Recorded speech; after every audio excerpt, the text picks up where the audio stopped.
नमस्कार दोस्तों, आप सभी का स्वागत है short hand house YouTube channel पर। दोस्तों, हिंदी शॉर्ट हैंड से संबंधित डिक्टेशन प्राप्त करने के लिए आप हमारे चैनल को सब्सक्राइब करें तथा हमारे वीडियोज को लाइक एवं शेयर करें। यह डिक्टेशन जीडी बिष्ट सर की उच्च गति लेखन पुस्तिका से उन्हीं की वॉइस में रहेगी, जिनका आप बार बार अभ्यास कीजिए तथा उसे ट्रांसक्राइब जरूर कीजिए। चलिए, ज़्यादा समय न लेते हुए हम डिक्टेशन स्टार्ट करेंगे। अभ्यास 152-140 शब्द प्रति मिनट। जब लोकसभा में पोटा बिल पारित हुआ तो राज्यसभा में वह पास नहीं हो सका।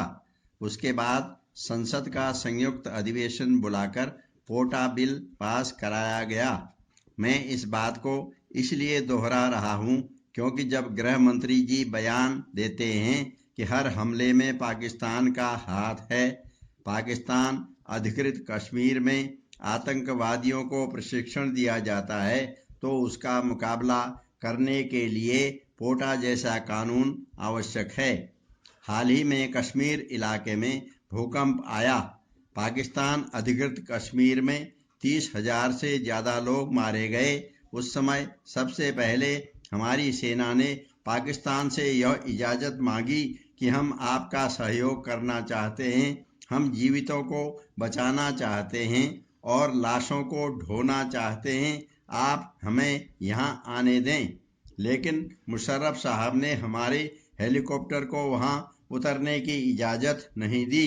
वह हमसे मदद तो चाहते हैं, धन के रूप में या अनाज के रूप में, लेकिन हमारे सिपाही वहाँ नहीं आने देना चाहते। इसका क्या कारण था यह हमें मालूम नहीं है। कुछ समय बाद कश्मीर में कुछ जगहों पर सीमाएं खोली गईं। मैं इस बात का जिक्र इसलिए कर रहा हूं कि मानवता के नाते वहां भी हम हाथ आगे बढ़ाते हैं, लेकिन वहां के रूलर्स इस बात को नहीं मानते। सभापति महोदय, मैं विषय से अलग नहीं बोल रहा हूं। मैं सिर्फ 2-3 मिनट में अपनी बात समाप्त करूंगा।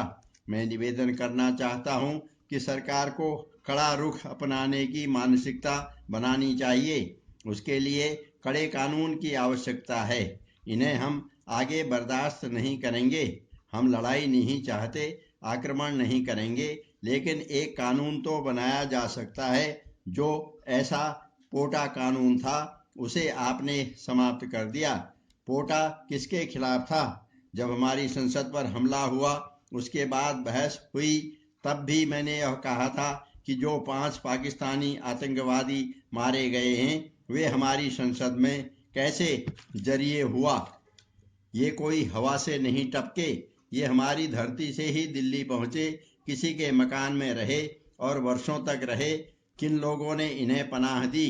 क्या वे भी सारी घटना के जिम्मेदार नहीं हैं? क्या वे लोग भी उतने ही दोषी नहीं हैं? लेकिन क्या हम ऐसे लोगों को सजा दे सकते हैं? क्या उनके ऊपर कार्रवाई कर सकते हैं जिन्होंने इन्हें धन दिया, रहने के लिए मकान दिया, घूमने के लिए गाड़ियां दी और आरडीएक्स लाने में मदद की?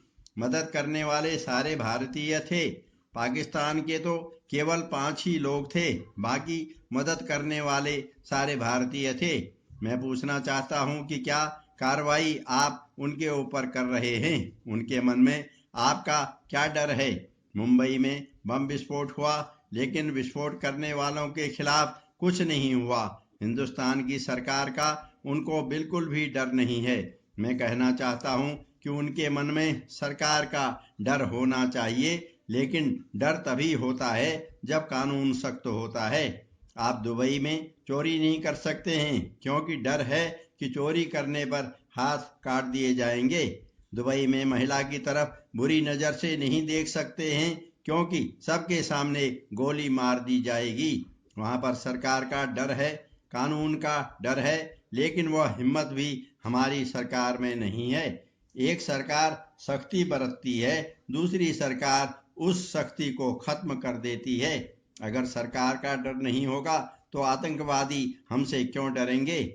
जब सरकार से, कानून से उनको कोई खतरा नहीं है तो वे सरकार से क्यों डरेंगे? मेरा कहना यह है कि जब तक सरकार की ओर से कड़े कानून नहीं बनाए जाएंगे और सरकार अपनी मानसिकता का सबूत नहीं देगी, और यह साबित नहीं करेगी कि सरकार आतंकवाद के खिलाफ डट कर लड़ेगी, तब तक आतंकवाद खत्म नहीं होगा। पाकिस्तान पर हमला करने की हमें जरूरत नहीं है, बल्कि हमें जरूरत है कि सरकार अपनी दृढ़ मानसिकता का परिचय दे कि हम आतंकवाद के खिलाफ लड़ाई लड़ेंगे।